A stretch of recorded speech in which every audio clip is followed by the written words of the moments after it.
Assalamualaikum teman-teman, kenalin nama aku Nida dan temanku Nabigah.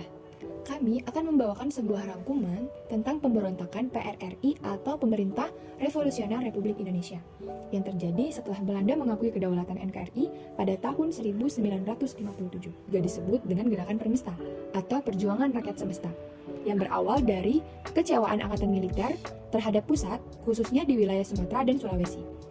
Bentrok awalnya sebatas kekecewaan atas minimnya kesejahteraan dan ketidakadilan yang dirasakan warga sipil dan militer di daerah tersebut. Persoalan tersebut melebar pada tuntutan otonomi hingga berujung penumpasan yang merenggut korban puluhan ribu jiwa. Latar belakangnya adalah, dalam buku sejarah Demi Kehormatan Negara, pertentangan pemerintah pusat dan sejumlah daerah berpangkal pada persoalan alokasi dana pembangunan yang tidak merata dan tuntutan otonomi daerah. Pertentangan pemerintahan pusat dan sejumlah daerah yang berpangkal pada persoalan alokasi dana yang tidak merata dan tuntutan otonomi daerah. Situasinya sudah memanas pada brigade diangkat. Situasi sudah memanas sejak terjadi pengurangan divisi pada brigade di Angkatan Darat yang menyisakan Resimen Infanteri 4 TTI-BB. Dalam buku Prajurit-Prajurit di Kiri Jalan, Permesta lahir di Padang, Sumatera Barat pada 15 Februari 1958. Di sisi lain, Permesta sudah terbentuk pada 2 Maret 1957 di Makassar, Sulawesi Selatan. Namun, pusat Permesta ada di Manado, Sulawesi Utara. Situasi sudah memanas sejak terjadinya pengurangan divisi pada brigade di Angkatan Darat. Para perwira dan tokoh militer di daerah kecewa dan merasa terhina akan hal tersebut setelah berjuang mempertaruhkan jiwa raga untuk bela negara. Ketidakpuasan tersebut terjadi di sejumlah wilayah Sumatera dan Sulawesi, serta diperparah dengan tingkat kesejahteraan prajurit dan masyarakat yang sangat rendah kala itu.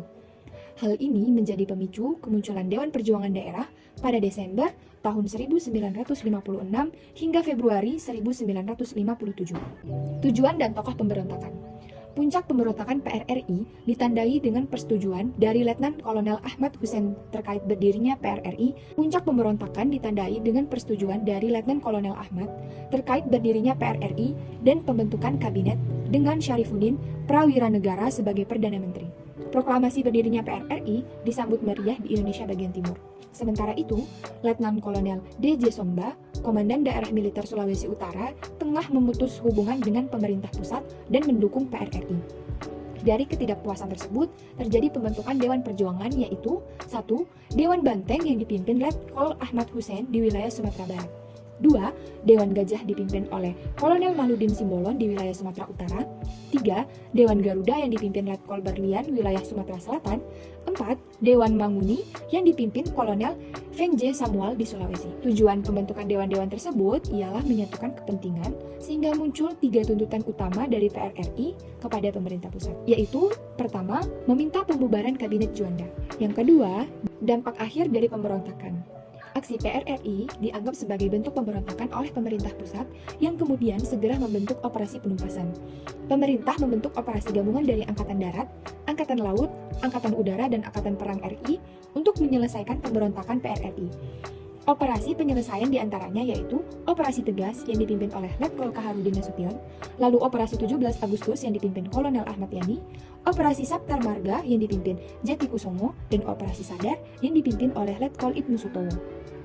Tentara APRI melakukan berbagai macam tindakan kekerasan untuk menumpas gerakan PRRI.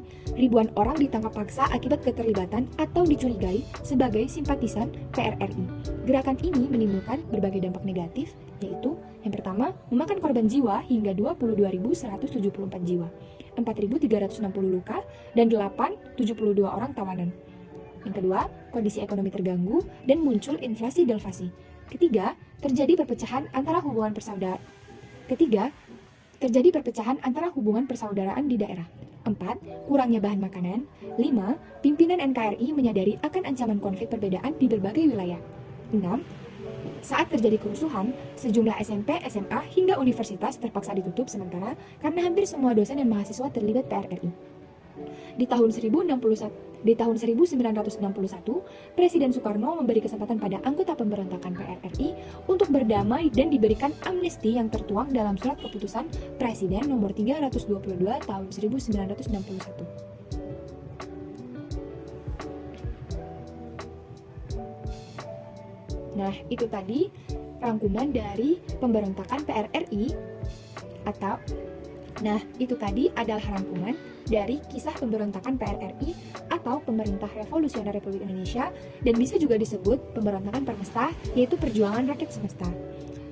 Teman-teman semua, dari kisah ini kita belajar bahwa menghargai sebuah perbedaan itu harus, karena dengan menghargai sebuah perbedaan, kita bisa menjaga keutuhan negara Republik Indonesia dan menjadikan sebuah perbedaan tersebut sebagai sesuatu hal yang indah, sesuatu hal yang patut dibanggakan, bahwa negara kita, bahwa kedaulatan NKRI mampu mempersatukan segala perbedaan hingga membentuk sebuah negara yang keragamannya sangat indah dan disenangi banyak orang.